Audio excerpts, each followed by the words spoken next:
এখন দুপুর ২টা বাজে আর আমি চলে আসছি শ্রীলঙ্কার এয়ারপোর্টে। আর এর সাথেই আমার শেষ হচ্ছে এই শ্রীলঙ্কার ট্রিপটা। আর এখন আমি চলে যাব হচ্ছে কাতার। সো এখান থেকে শুরু হচ্ছে আমার কাতারের ট্রিপ আর শ্রীলঙ্কার এন্ডিং।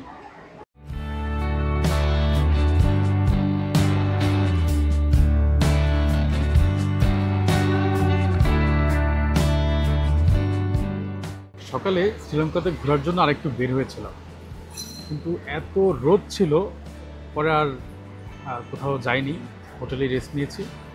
আর পরবর্তীতে যখন বেরোলাম হোটেল থেকে এয়ারপোর্টে আসার জন্য, এত পরিমাণ বৃষ্টি শুরু হয়ে গেছে যে যা ড্রেস কোড পরেছি একদম অবস্থা খারাপ হয়ে গেছে।